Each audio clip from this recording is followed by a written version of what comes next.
और वहाँ लीला राय जी के पास जब पिताजी इनके सब बातें बताते थे तो लीला राय जी अश्रुधारा बहती थी, अविरल अविरल अश्रुधारा बहती रहती थी, उनके आंखों से पानी बहता रहता था। तो कहीं फिर उन्होंने लीला राय ने अंत इस तरह हुआ कि वो लीला राय जी ने ये कहा कि आप हमको भरोसा हो जाए वही है कि हम जिसको समझ रहे हैं हाँ सुभाष चंद्र बोस जी या हाँ, जी ही हैं, हाँ, ये हमको किसी तरह विश्वास हो जाए हाँ, तो हम हट अपना छोड़ देंगे। अच्छा, वरना हम प्राण त्याग देंगे, अन्न जल त्याग देंगे, उपवास करेंगे, नैमिष में ही खोज करते करते हम यही मर जाएंगे। यहीं हम प्राण त्याग देंगे।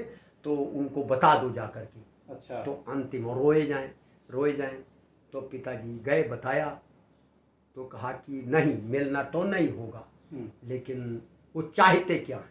हाँ, तो फिर पिताजी गए, फिर आए, फिर शाम को बताया कि वो कहते हैं कि हमको भरोसा हो जाए, हमको भरोसा हो जाए।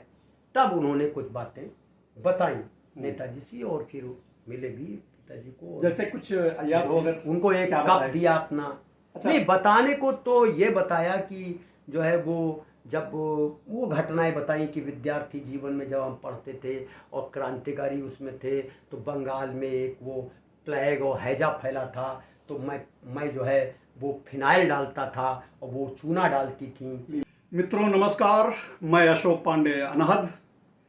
जैसा कि आप जानते हैं कि एक गुमनाम योद्धा को नमन करने के क्रम में मैं देश और प्रदेश के कई हिस्सों में गया, लेकिन आज थोड़ा सा हट के है मामला। आज मैं कहीं नहीं गया हूँ। अपने अनहद निवास पर बड़ी ही कृपापूर्वक दादा श्री पद्मकांत शर्मा प्रभात जी, जो एक बहुत बड़े पत्रकार हैं और जो आपका सबसे बड़ा परिचय मैं देने जा रहा हूं, भगवान जी से जुड़े हुए पंडित श्रीकांत शर्मा कान्हा जी, जो नैमिषारण्य में लीला राय जी को भगवान जी से मिलाने में जिन्होंने मध्यस्थता की, जो भगवान जी के सम्मुख रहते थे, पर्दे के पीछे जाने की जिनको अनुमति थी, उन सुपुत्र आदरणीय दादा पद्मकांत शर्मा प्रभात जी हैं। भगवान जी से संबंधित संस्मरण, आपकी उम्र उस समय लगभग 10 वर्ष की रही जब भगवान जी नैमिषारण्य में थे, तो आप 8 से 10 वर्ष, तो आप भी पिताजी के साथ अक्सर वहां जाया करते थे। भगवान जी को इन्होंने देखा तो नहीं, लेकिन संस्मरण उनके सभी इनके पास हैं, दादा के पास। तो मैं सबसे पहला प्रश्न आपसे करना चाहूँगा दादा कि ये भगवान जी से पिताजी की जो मुलाकात हुई उसके बारे में यदि आप कुछ बता सकें, जानकारी में हो कि उनकी भगवान जी से पिताजी की मुलाकात कब और कैसे हो पाई थी। देखिए, बात जो है भगवान जी जो है, जिनको भगवान जी मेरे पिताजी कहा करते थे, और मेरे पिताजी जो है वो उनको लोग वहाँ तो पर्दे वाले बाबा कहते थे और संत के तरह थे, साधना करते थे, सामने आते नहीं थे जी। तो नैमिषारण्य में जो है वो शिवाला वाला धर्मशाला एक है, चक्रतीर्थ के दक्षिण की तरफ। हाँ, शिवाला जी जी, वहाँ आंचलिक भाषा में शिवाला कहते हैं। हाँ। तो वो वहाँ पर एक धर्मशाला था। अच्छा, धर्मशाला किसी सेठ ने बनवाया था जी। तो वहाँ हमारे मामा जो थे, हाँ, वो शिवनारायण लाल शर्मा, अच्छा, दीक्षित परिवार के थे जी जी। रहने वाले वो रकहटी निघासन लखीमपुर खीरी के थे जी। पर वो यहाँ धर्मशाला में मैनेजर की तरह थे। अच्छा। और वो एक प्रकार से जो सेठ बनवा गए थे, तो मंदिर भी था एक बहुत बड़ा शिवाला का, भव्य, आज भी मंदिर है, और बहुत बड़ी बारादरी थी, बहुत बड़ा धर्मशाला था। तो वो कालांतर से वही उसके स्वामी थे जी। और हमारी ये संत प्रवर, हमारे पिताजी प्रत्येक अमावस्या को परनी स्नान करने नैमिषारण्य जाया करते। अच्छा अच्छा। तो वहाँ जो है वो ये जब भगवान जी आए, पर्दे वाले बाबा जी, यानी सुभाष चंद्र बोस जी। हाँ, ये मान्यता है कि वो सुभाष चंद्र बोस, वहाँ ये आम चर्चा है कि हाँ, ये धारणा है जी।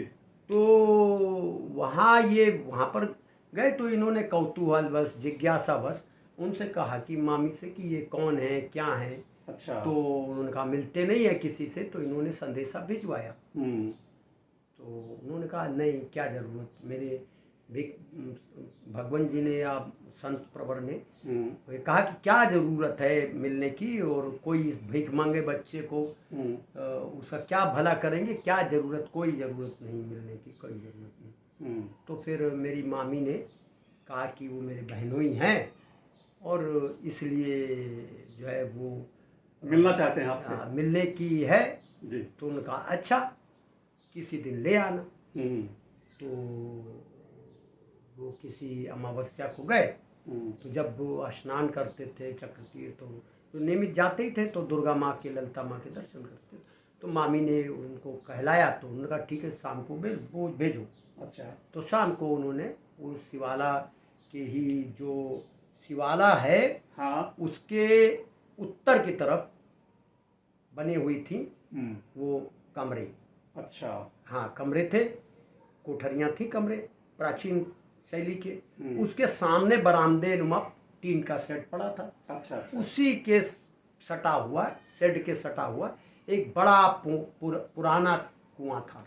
बहुत विशाल कुआं था। उस कुएं से वो पानी वगैरह उपयोग होता था। अच्छा। तो भगवान जी ऊपर छत पे एक मड़ैया झोपड़ी जैसी अच्छा डाल के रखते थे। तो पर्दा पड़ा रहता था, एक चिक पड़ी रहती थी, चिक पड़ी रहती थी, और जो है पर्दा पड़ा रहता था, चिक पड़ी रहती थी। और उसके बाद उसके साइड में एक वही टटिया होती थी बांस की, अच्छा, और सरपिंडे की टटिया बनी रहती थी। तो और बाहर जो है दरी जो है छत पर, उसकी पक्की छत थी, उस पुराने ज़माने के हिसाब से बनी थी, जैसे बनती हो वो, लेकिन वो सीमेंट की जैसी लगती थी। अच्छा। लेकिन उस समय तो राबिस और क्या क्या वो जो चीज़ें थी वो उससे वो छत पे वो दरी हुई चटाई वगैरह बिछी रहती थी। तो उस पर बैठते थे अक्सर। वो मतलब कई बार पिताजी के साथ गया, पर मैं उतना याद नहीं है कि मैं उस समय की कोई घटना बताऊं। पर ये याद है कि मैं बातें होती थी, कुछ समझ में आती थी, कुछ नहीं समझ में आती थी। आवाज़ आप सुनते जी हाँ, आलो आवाज़ सुनते थे। फिर पिताजी आके कभी जिज्ञासा बस पूछते थे, और एक बार तो डांट भी खाने को मिली, लेकिन वो करते ये थे। किसको, आपको डांटे कि पिताजी को? नहीं, उस सवाल मेरा था, पिताजी ने पूछा था। तो वो सवाल पिताजी ने पूछा तो सिर्फ पिताजी को डांट पड़ी। अच्छा। लेकिन मैं तो था ही, सुन ही रहा था। वो सवाल जो है वो वही उनके, अब वो सवाल फिर दूसरी दिशा में चला जाएगा, उस पर बाद में आ जाएंगे। तो वो क्या करते थे, लैंप और लालटेन रखते थे, तो लालटेन बाहर कर देते थे।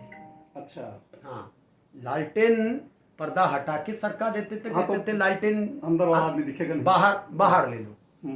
और बहुत ही मतलब गुप्तचर की सर्वोच्च ट्रेनिंग का, हाँ, और बहुत ही गहन पालन करने वाले थे। तो बताते हैं कि पहले शिष्टाचार में उन्होंने पिताजी को जो है वो मना वना किया, लेकिन उसके बाद कौतूहल में इन्होंने अपनी बातचीत करते इंट्रोडक्शन जैसा हुआ, और उसके बाद पिताजी ने कहा कि फिर मैं कब आ सकता हूँ।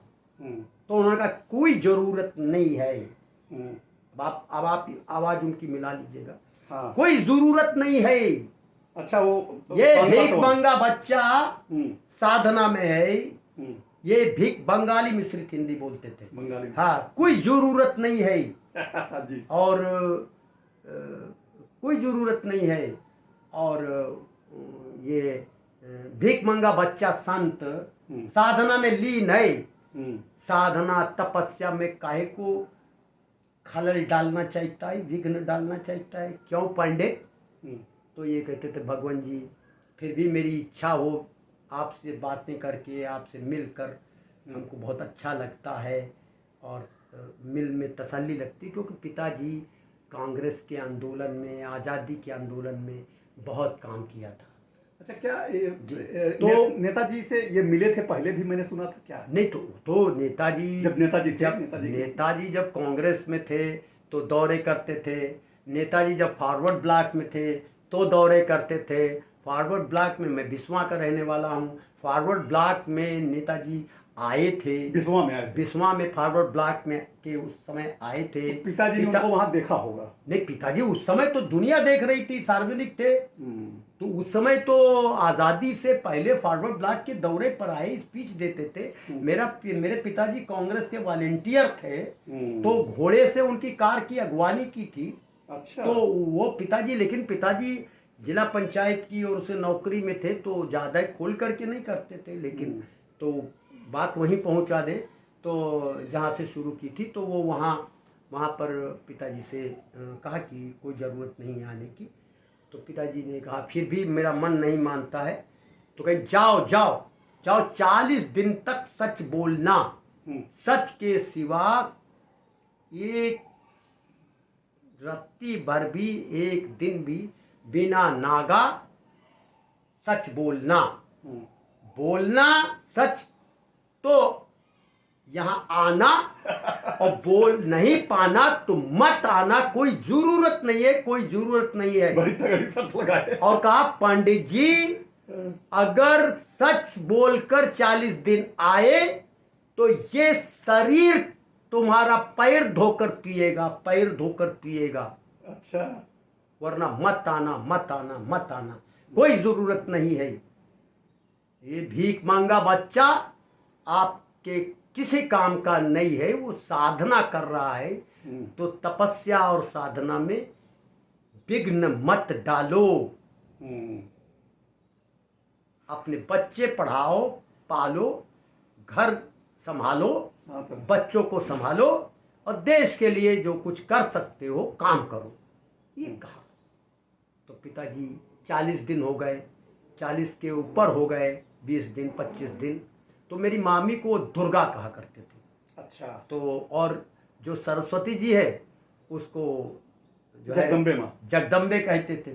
तो जगदम्बे से कहा कि वो दुर्गा के बहनोई आने वाले थे, अब तो 1 महीना और हो गया है, हाँ। कहाँ है, पता अच्छा, लगाओ। अपने आप पूछे। हाँ। अब इधर प्रतिबंध लगा के 40 दिन बाद। अब पिताजी कहे कि हम बोल ही नहीं पाए सच। हाँ। 3 दिन, चौथे दिन भर रहे, शाम को झूठ हो जाए तो फिर वो अच्छा। नहीं हुआ। हाँ। तो पिताजी अपना नहीं गए।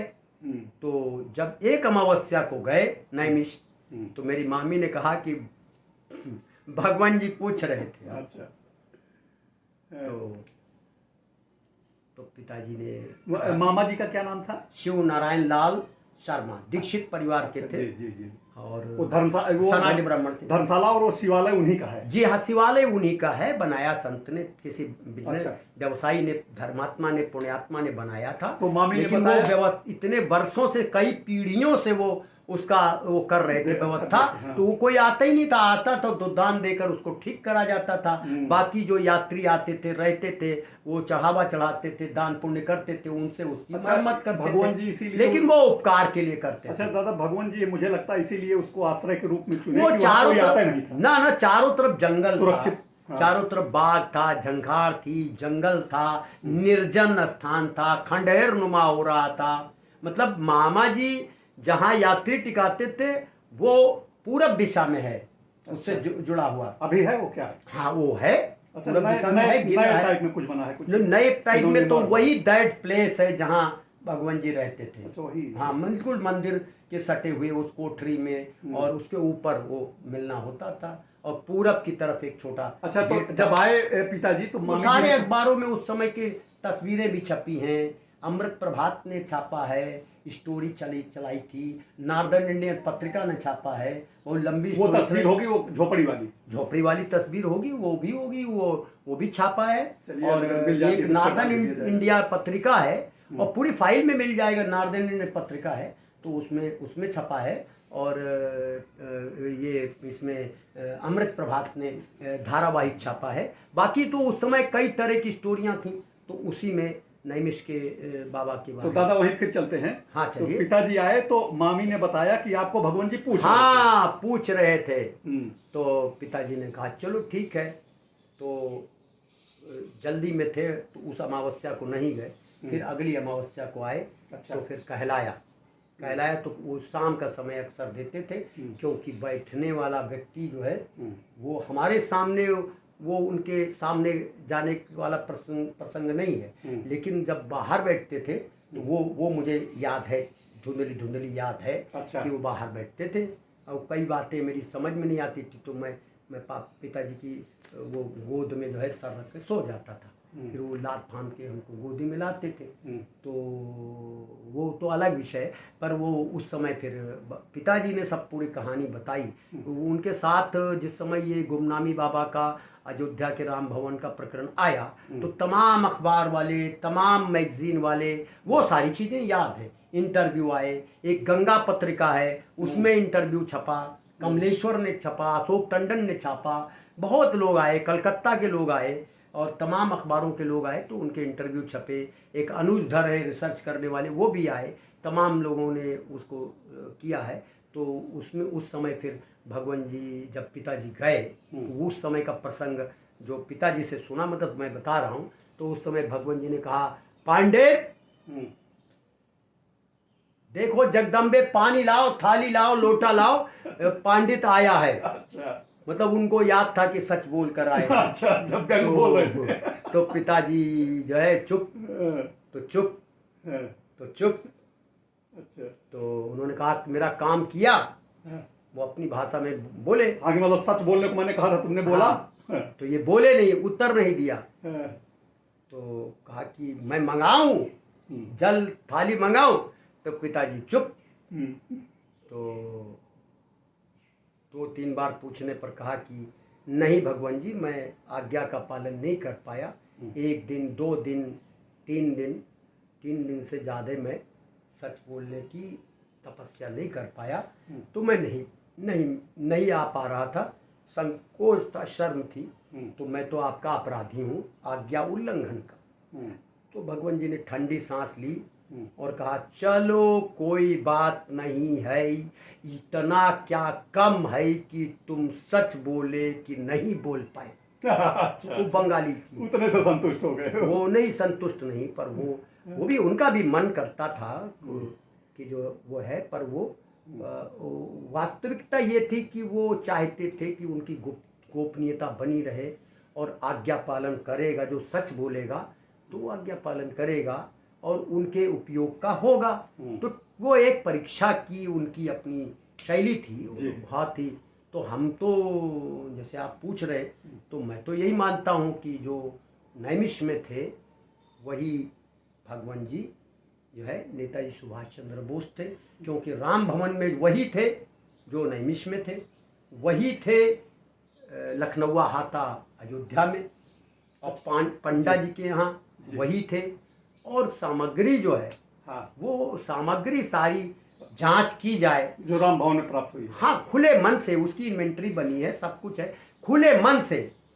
जांच कमेटियां, आयोग, सरकार के द्वारा रखी गई जांच कमेटियां जो हैं, मैं पत्रकार हूं तो मेरा अपना भी मन अनुसंधान करता का है, तो जांच कमेटियां तो सरकार की मंशा के विपरीत कुछ नहीं कर सकती, मैं ये मानता हूँ।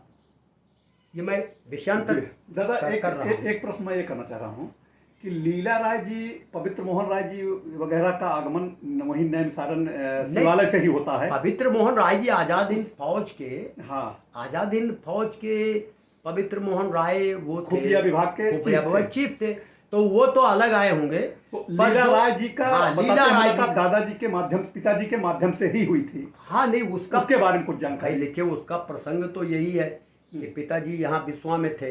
अच्छा।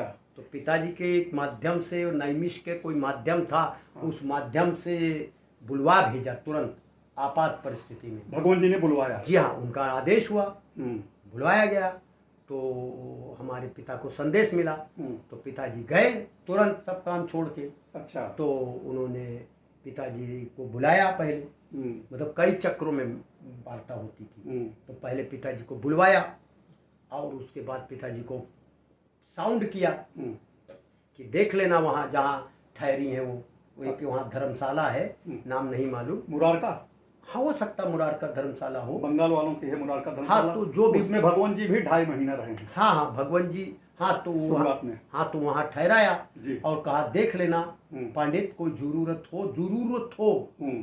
तो बताना अच्छा। और निसंकोच, और देख लेना उनको किसी भी तरह का तकलीफ ना हो। तो वहाँ चल करके वहाँ देख लेना और वहाँ जाके बताना। बहुत सम्माननीय है। देश की आज़ादी की लड़ाई लीला राय जी की बड़ी बड़ाई की उन्होंने। अच्छा। बहुत सम्माननीय है। और ये भी कहा कि मेरे शरीर का जो है वो शरीर का मैं भी उतना रक्षा नहीं कर पाता जितनी रक्षा वो मतलब जो है चिंता करती। अच्छा। तो उनका सम्मान करना देश के लिए, उनका स्वस्थ रहना जरूरी है। तो बड़े आदर भाव से उनको समझाओ, मना करो कि मेरा बाहर आना न देश के हित में है, न निज के हित में है, न उनके हित में है, न देशवासियों के हित में है।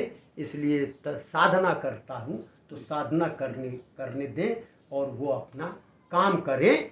जब जरूरत होगी तो उनको संदेश मिलेगा। लेकिन उनको मना किया। पिताजी को मध्यस्थ बनाए। जी हाँ, बिल्कुल बनाए जी। क्योंकि वो बात करते थे, उनके सामने उनसे बात करने से भी डरते थे। और या डरते इस बात से थे कि वो कहते थे कि और वो मानेगा नहीं, जिद करेगा तो तपस्या भंग हो जाएगी। अच्छा। तो रोको रोको रोको। और लीला राय के साथ प्रोफेसर समर गुहा थे। अच्छा। तो मेरे पिताजी की समर गुहा से टकराहट हो गई थी। हाँ, वो कहा मैं जबरदस्ती जाऊंगा अंदर। तो कहीं तो पिताजी अड़ गए।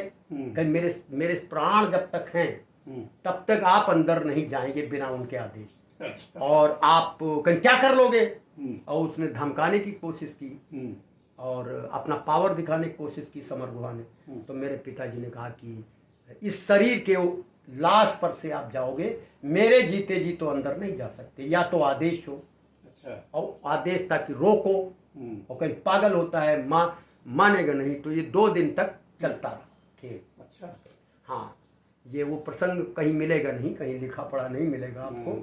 तो और मैं कह इसलिए रहा हूँ कि वो साक्ष्य बन जाए या लिखा पढ़ी में आ जाए। तो भगवान जी ने आदेश दिया। तो कई चक्रों में वार्तालाप की। पिताजी सुबह मिले, फिर शाम को जाएं, फिर वहाँ का संदेश ला के शाम को इनके हो, दोपहर का टाइम ब्रेक हो। तो लीला राय जी और समर गुहा लीला राय जी के पास जब पिताजी इनके सब बातें बताते थे तो लीला राय जी अश्रुधारा बहती थी, अविरल अश्रुधारा बहती रहती थी। उनके आंखों से पानी बहता रहता था।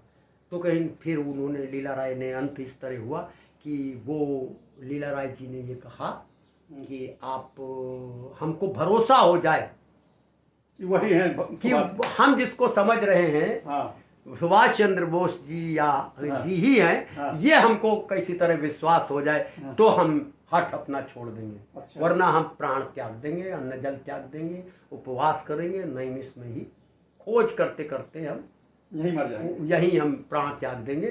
तो उनको बता दो जा करके। अच्छा। तो अंतिम रोए जाएं। तो पिताजी गए, बताया। तो कहा कि नहीं, मिलना तो नहीं होगा, लेकिन वो चाहते क्या है। हाँ। तो फिर पिताजी गए, फिर आए, फिर शाम को बताया कि वो कहते हैं कि हमको भरोसा हो जाए। तब उन्होंने कुछ बातें बताई नेताजी से और फिर मिले भी पिताजी को। जैसे कुछ याद हो अगर उनको एक कप दिया अपना। अच्छा। नहीं, बताने को तो ये बताया कि जो है वो जब वो घटनाएं बताई कि विद्यार्थी जीवन में जब हम पढ़ते थे और क्रांतिकारी उसमें थे तो बंगाल में एक वो प्लेग और हैजा फैला था। तो मैं जो है वो फिनाइल डालता था और वो चूना डालती थी। जो प्रसंग उनके साथ घटित हुए थे वो बताई। और उसके बाद फिर और काम करते हुए कुछ एक आध प्रसंग उन्होंने बताया। तो वो जाके जो केवल नेताजी और लीला राय जी जानते थे। फिर उन्होंने कहा कि इस दुनिया में जो है वो लीला राय से कह देना कि तुम्हारे सिवा उसका कोई नहीं है, घर के लोग भी उतने नहीं हैं, उनके अतिरिक्त तो कोई नहीं है।